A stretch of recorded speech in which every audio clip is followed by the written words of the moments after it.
Alright, yo, hey, something new. How's it going, Morgan? What is up? It's Momo Flow, Metro Meta. Y'all know who it is. We back in audio form. We're still here. We still rocking. This is Volume 1, Episode 4 of the Super Flow Bro podcast. I am your co-host, Marcus Flowers. And you know who it is. Dang, bro. Let me. Can I finish my intro before you try to cut me off? Nah. Is that cool for you? Nah. Alright, anyway. I'm one Marcus Flowers. I'm on social media platforms. Marcus or Flo. Call me what you want. Just don't call me lazy. It's your boy, Momo Flow, Metro Meta, at Metro Meta on Twitter. Hit me up. I see y'all.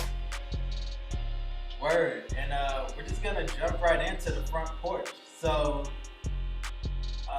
first topic on the docket is rest in paradise to legendary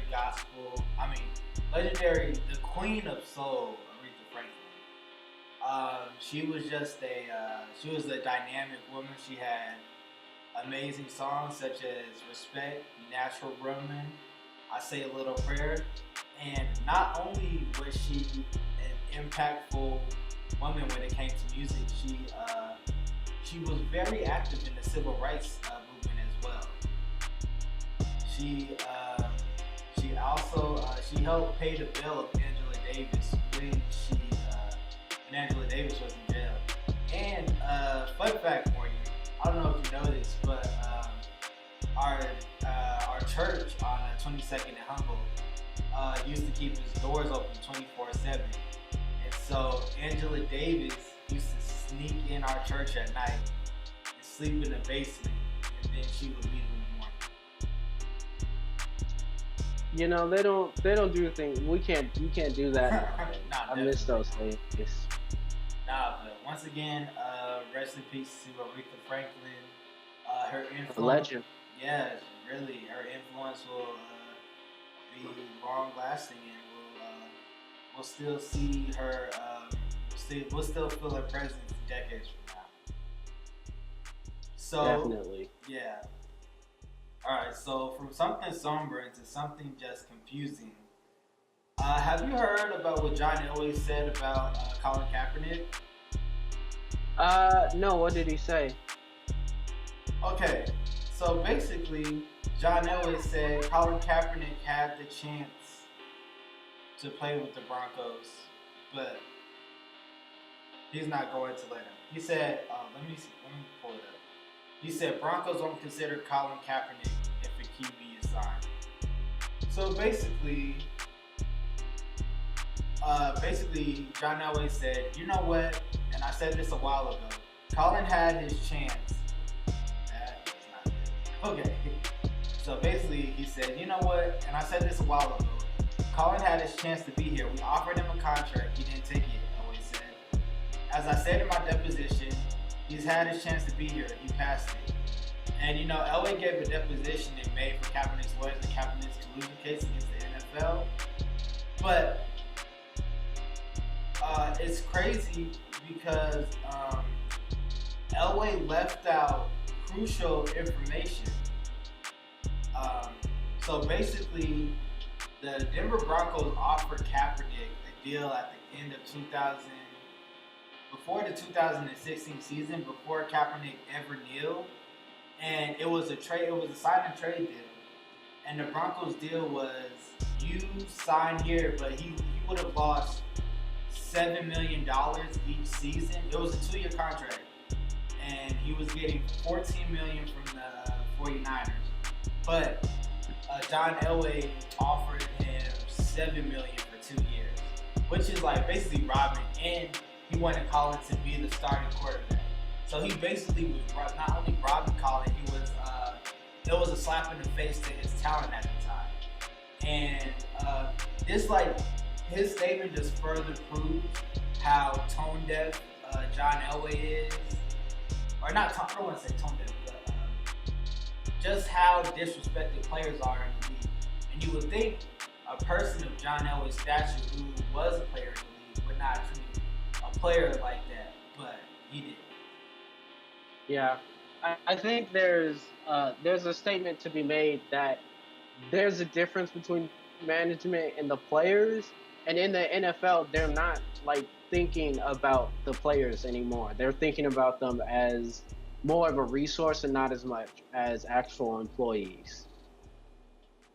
Nah, definitely, definitely. So, moving on. Have you heard about this Teyana Taylor and Jeremiah situation? Nah, what happened? Okay, so basically, Teyana Taylor came out and she called Jeremiah in a tweet. She said, "At Jeremiah, lazy, sneaky, jealous, conniving, selfish, lame ass N-word. You'll never try to play me, Petunia. They come to see me, then 80% of the room leave after my set. Work my ass off every city, every night. You've done nothing this whole tour but act like a diva in your princess shirt." And so basically, Teyana was claiming that Jeremiah was intentionally trying to ruin her set by spilling water on the floor. So, and I don't know if you've ever saw Teyana Taylor perform, but she's a dancer, and so spilling water on the floor, hoping that she gets injured, is very crucial. And so, basically, what happened? She basically kicked off Jeremiah. She kicked off Jeremiah. It was Jeremiah's tour, and she kicked him off. And she says, hashtag later that night tour will now be the KTSC on Al 7 tour. Toronto will be rescheduled for later this week, and all other dates will remain the same. I will also keep Danny Lee on as my special guest. I promise you I will work it out regardless. Hashtag women empowerment. Hashtag level up. So basically what Teyana did was she kicked Jeremiah off of his own tour. Yeah, and the fact that she can do that tells me that he was being awful, and that even the people who were promoting it and were planning this tour were done with him. And that is going to be bad on his career as a whole, if you ask me. Well, this also isn't the first time that Jeremiah has had a controversy on his tour. He's had run-ins with the Weeknd and some other artists that that don't come to mind. But he's had a pattern of showing bad behavior like this, so it's not surprising that this would happen.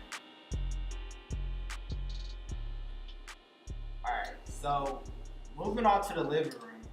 Do you want to handle this Nicki Minaj breakdown, or you want me to? Yeah. So from what I've been seeing, Nicki Minaj came out. She came out with a new album. I downloaded it. I haven't had time to listen to it yet. And of course, naturally, what happens is everybody starts trying to pin Nicki Minaj and Cardi B against each other, which I don't get that, because I think they're two different artists. They have two different styles, and we don't do that when you're dealing with male artists. They don't say, "Oh, who's better, Chase the Rapper or Kanye West." And Nicki Minaj has been, she's been putting down that she's like, "I'm not trying to fight with Cardi B. I'm not trying to get into this." And of course, there's been a whole bunch of drama popping up for her new album, which should be happening. You get that drama going, you get those people talking. But for me, with the fight with Cardi and Nicki, it's one, putting down female artists, and two, it's fighting against our potential to get an album between Nicki Minaj and Cardi B, and I can't stand behind something that would go against that, because I want to see that album drop. I do. Yeah, and basically, I completely agree with you how they're artists in two separate stages of their careers. So we have Cardi B, who's technically she's been around for a while, but she's technically still a rookie. And we have Nicki Minaj, who's been knee-deep in the game for nearly a decade. And it just seems like Nicki doesn't, I don't want to say Nicki doesn't like Cardi, but it seems like Nicki is bothered by the attention that Cardi gets. And so it's crazy, because I've watched Nicki develop as an artist over the years, and seeing her just grow and all types of things. It's just you've grown to a point in your career where you don't have to worry about Cardi. But I just feel like it's just egging her on, and that can be shown throughout. Like, did you happen to check out the Flex interview?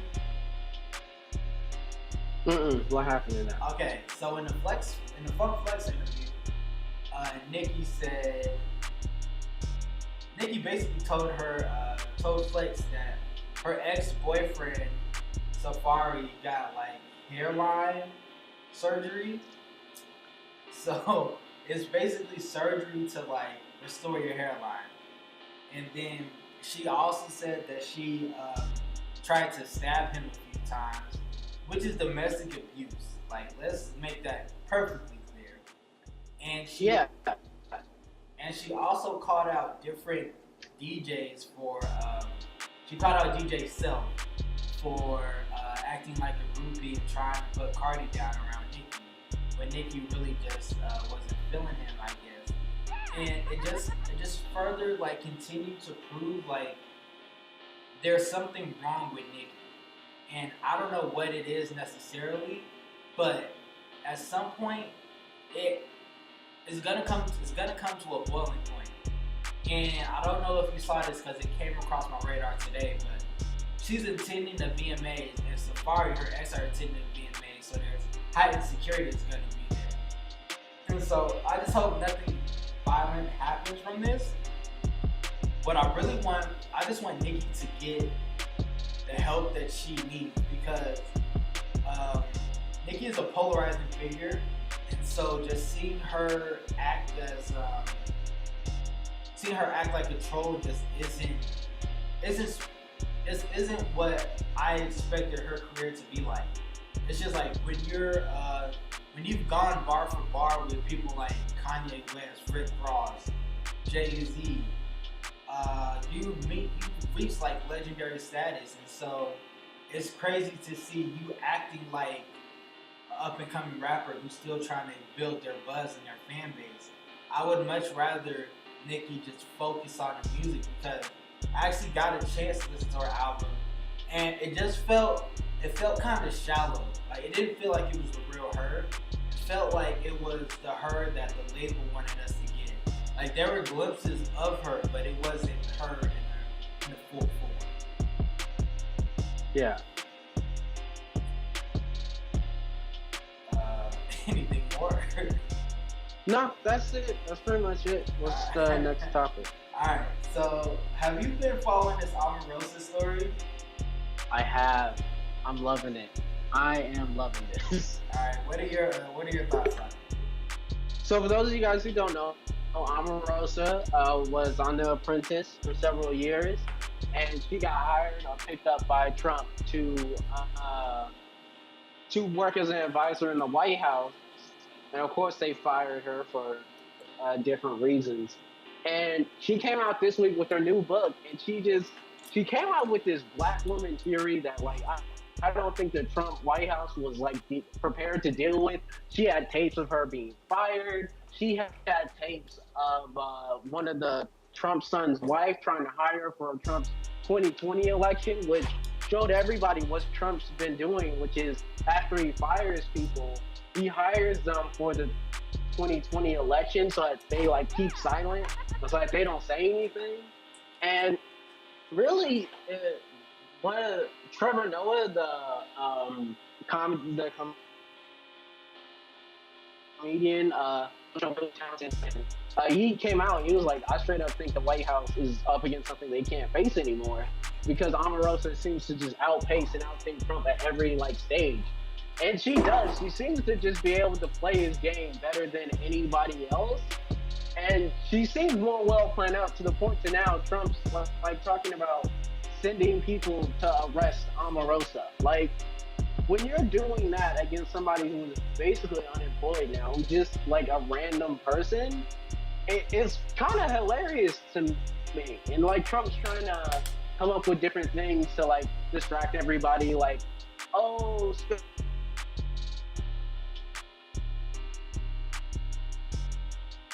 Space Force, or oh, this thing is and she straight up said, I think there's a tape of Donald Trump saying the N-word, like on The Apprentice, and now Trump's trying to deal with this, and even Sarah Sanders, the Lion Queen of the world herself, did not say there wasn't a tape. She's like, I don't, to my knowledge, there think there's a tape. I've never been in the room when he said it, which to me says there's a definite chance that there is a tape, or a definite chance that he has said it, and somebody might have recorded it, and it wouldn't surprise me if that somebody is Omarosa at this point. Yeah, Omarosa said that she has over 200 recordings of Trump, which is which is wild. She said she has like recordings of Trump in the Situation Room, and like phones aren't allowed in the Situation Room. So she basically was Inspector Gadget, and she had like the pen recordings and probably paper clips and probably like the pen video recorders. And let's make one thing perfectly clear. Trump called Omarosa a dog, which is a dog whistle for being racist. But Omarosa does not get sympathy because she knew that Trump was racist, and yet she continued to work for him. And so right now, what she's trying to do, she's trying to save face, which is what Sean Spicer tries to do, which is what Sarah Huckabee Sanders is going to do, which is what Mike Pence is going to do, which is what McMasters is going to do. And so it's just like, you cannot try to be on the right side of history when you were actively working for the other side. And Omarosa, she's trying to play up Trump being racist because she is a black woman, but she had no problem working with the Trump administration, an administration who, quite frankly, doesn't care about people of color. And I know I said this last week, but this administration doesn't care about people of color. So it's okay for you to work for them then, but now you don't want to work for them because you got fired. So you want to switch up your narrative now, and it's just ridiculous. Yeah, it's gonna be interesting though. It's gonna be fun to watch. Yeah, no, definitely, man. All right, next topic. What's up? The next topic is we're out of the.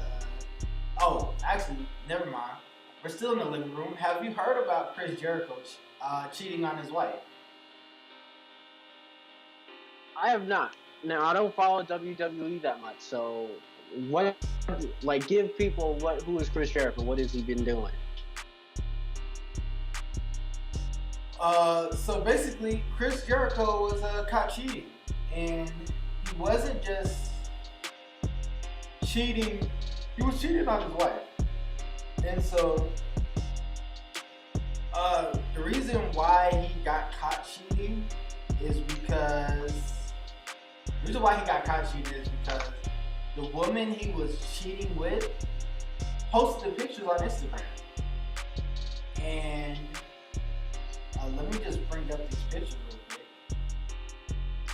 Oh no. Keep your stuff off of Instagram. People need to learn. Basically, the lady was like, Chris Jericho was kissing her and she was taking photos and she was like, hashtag Chris Jericho, hashtag WWE, hashtag love. And she posted like 3 photos, yeah. She posted like 3 photos of this. And it's just like, bruh, it's just like, Chris, this is like basic stuff. Like, I know you're old, but still, you can't just like let it. You can't, if you're cheating, why would you let that person take a picture of you kissing her? Like, that just doesn't make sense.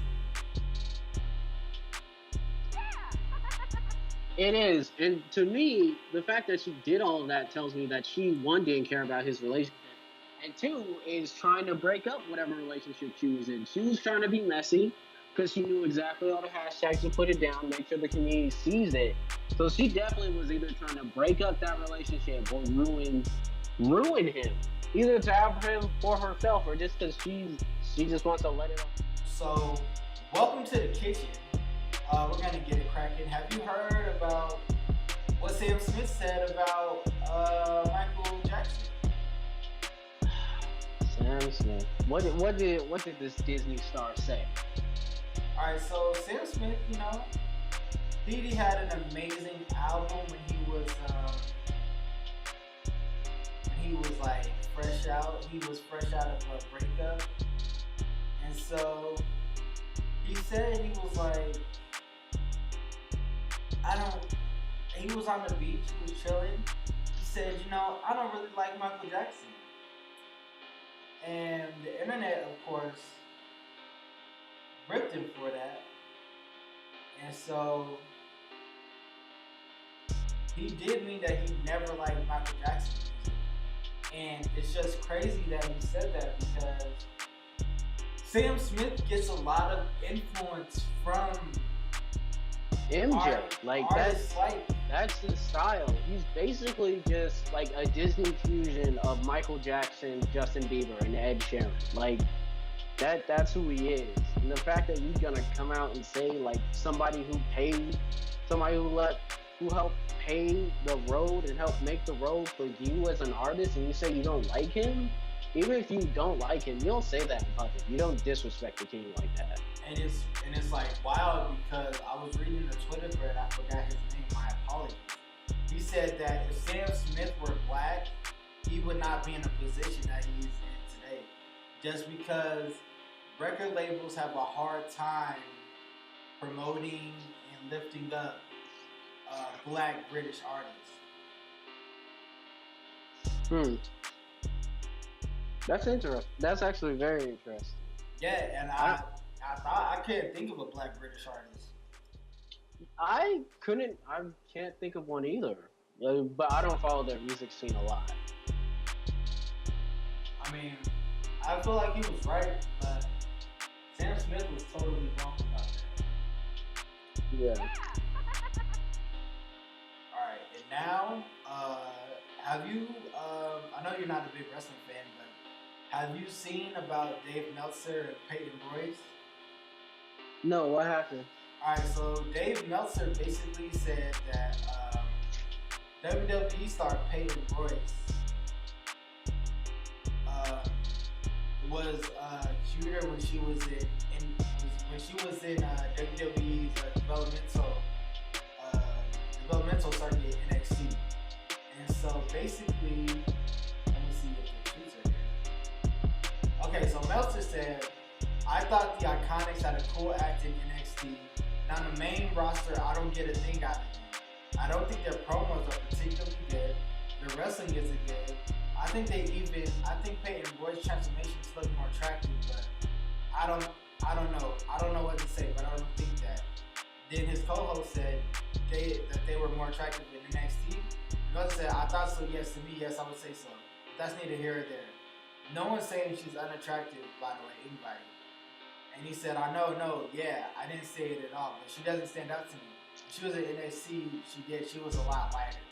And when it comes to lighter, he means that she was, she didn't have as heavy. Yeah, she wasn't as heavy. And so Peyton Royce responded, so what would you have me do, Dave? Starve myself? This is how nightmares for young women start. The females in your life must be proud. And so Peyton Royce and a bunch of her co-workers came out, including commentator Renee Young, legendary wrestler Beth Phoenix, Ember Moon came out, and so even Dave's apology was very sexist. like, yes, he says, I'd like to apologize to you. You are an exceedingly attractive woman. I do realize the length and pressures on women in the entertainment world to maintain unnatural looks at times, and I am glad you pointed this out. And so that statement right there just like proves what is wrong, because Meltzer has a history of being misogynistic and sexist towards women. He even victim blamed a woman who went after another wrestler for sexual assault. And so, he continued on his Wrestling Observer Radio podcast, and he says, I am completely sorry. No matter what I meant, it doesn't matter now because how I said it was wrong. You see, because and what gets me upset about this is because he said it doesn't matter how I said it, it was wrong, and it just comes off that he's not remorseful, and he's done things like this in the past, but it just seems like it'll never change or never work. Yeah. And you can't change the mind of people like that. But the problem for me inherently is that these are athletes. There's a certain way that they're going to look, and there's certain ways they have to look in order for their job. You know, you can't just come out and say, "Oh, she looks like she's getting fat. She must be ugly." Like you can't say that. Like she's a wrestler. She has to look that way. She's gonna be she's gonna look like what it takes to win the fight. And he's just it comes to, and this happens a lot in the gaming sphere, is the females do tend to dress and look a certain way in order for them to attract a certain group of people. One of the people who get a lot of flack for this is Platinum Games. They make Bayonetta, and they make what should we call it, Nier Automata. Really great studio, well known for their action games, and also well known for their female characters. Partly because no matter how they dress them up or how they look, they do make an effort to make them characters. Bayonetta, who was received flack for this, was made by a female designer. And I think it comes down to people need to realize women need to look like what they need to look like to do whatever their job is. Then that you shouldn't be judging them based on this. You know what I'm saying? Yeah, nah, definitely. I completely agree. What's the next topic? Alright, so next topic, we're moving out of the kitchen, we're going into the dining room. And you wanted to talk about Ninja? Yeah, did you hear what people are mad about for Ninja last weekend? About his, like, how he doesn't play with the women gamers? Yeah, so for those of you guys, if you haven't heard, Ninja did an interview with a gaming outlet, and he said that because he is married, he doesn't play with other female streamers because he doesn't want there to be flirtation or any like thing that would set the internet off, like, oh, he's with such and such, he's with such and such. And this is it's not a common practice. I think the biggest person who also does this is our Vice President Mike Pence. He famously does not eat with a woman unless his wife is with him. But a lot of people came out because Ninja's the top streamer right now, and he has the most followers. And him coming out and saying, "Yeah, I'm just not gonna play with female gamers," it hurts the image of gaming as a whole, because there's a lot of great female streamers out there, and there's a lot of women who do play games, and to not give them like someone to look at with the top streamer, to just be like, nah, we're just not gonna show you, we're just gonna hide you. And this is especially hard in Twitch, because in the past Twitch has been, a lot of male gamers have been upset with many female streamers because a lot of them would dress scandally in order to get like more views. And you, as the top creator, have an opportunity to show, like, not all of them are like that, not all of them, like, here's such and such, who's actually a really good gamer. She's not here for just to be clickbait, or here's such and such. You have a unique opportunity to show off good talent that is doing the right thing, and for you to just miss it because you think the internet's gonna talk. Like, the internet's always gonna talk. Like, the internet, you can only play with guys, and the internet is just gonna talk about, oh, I bet you he's with that guy. Like, it's disrespectful. Yeah, no, it's very disrespectful, and it's like, it's crazy because I don't know. I feel like in a marriage, your partner should be able to trust you. So when you say, "Oh, I don't want it to come off as flirting," it's just like, so you mean to tell me that your wife doesn't trust you enough to hang out with another woman? Like, that's absurd to me. Yeah, and you're not even hanging out with them. You're playing a video game you're not even in the same room. You could be across the country playing with these streamers, and you're telling me your wife doesn't trust you with that? And it's disrespectful for the ideal to say that because I'm playing with a guy, we're not flirting. Like, not to say I don't think he is gay or homosexual, but like to dismiss it offhand to say, oh, two guys can't like each other, so it's fine to just play with guys. That's disrespectful to people who do like guys, and it's a bad image for when you're the top person. And PewDiePie ran into this a couple like last year or so. When you're the top person, especially in gaming, people are watching you. You have to act and treat people a certain way, and when you can't live up to that, maybe you shouldn't be there. For sure. Alright, so last topic in the dining room is the potential Twitter updates. So Jack, co-founder of Twitter, once again sticks his foot in his mouth when he said that what we're trying to do, we're trying to give people a different perspective than what they're normally used to. So basically what Jack is proposing, he's saying on the next Twitter update, you may see alternative views than views of your own. And I find a problem with this just because when I'm on Twitter, why would I want to see somebody I don't agree with or who doesn't think my existence matters? Like, that makes no sense to me. I would rather, I use Twitter to interact and follow people who I have similar interests in, or people who like inspire me or I want to learn more about. So it comes off as very extremely tone deaf once again. It feels just like Jack isn't getting the message from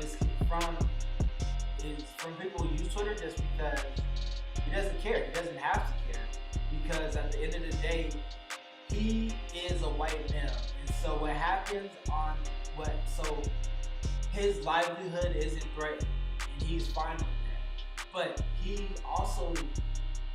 started a platform where people attack marginalized communities, and he just seems to not care about it. And it comes down to the fact that like everybody's like, let's be more like less confrontational, let's like reach across the aisle. But I think at a certain point we have to realize that I think we're far past reaching across the aisle. Our president disrespected and basically slapped in the face our nation's intelligence. We are far past listening to the other side, and it's dangerous. Like, I get the ideal of, oh, you should be more open and diverse, but that sounds to me like somebody who hasn't talked to a person who wasn't a billionaire in the past 5 years. Like, people, it's just gonna cause more fights on the Twitter community, which is already as divisive as possible. If you go into moments, if you tweet into those moments where you are talking to people who don't agree with you, it's not a civilized discussion. You're not thinking, oh, well, maybe I look at the other side. No, it just becomes a fight on the internet, which is what the internet always devolves into, is it's a fight on the internet. So it's just gonna cause more stress, more problems, and it's just gonna give the people on the right and on the left just more targets to look at. Yeah, definitely. And once again, it shows that Jack doesn't care about it. Alright, so grand opening, grand closing. I got it this week. And Morgan, I don't know if you're familiar with him. I don't want to call him local. He's an artist. His name, he goes by Trayce Chapman. And he had his first headlining show at the Bluebird Theater on Colfax. You know where the Bluebird is at? I do not. It's right up the street from East. It's literally close to.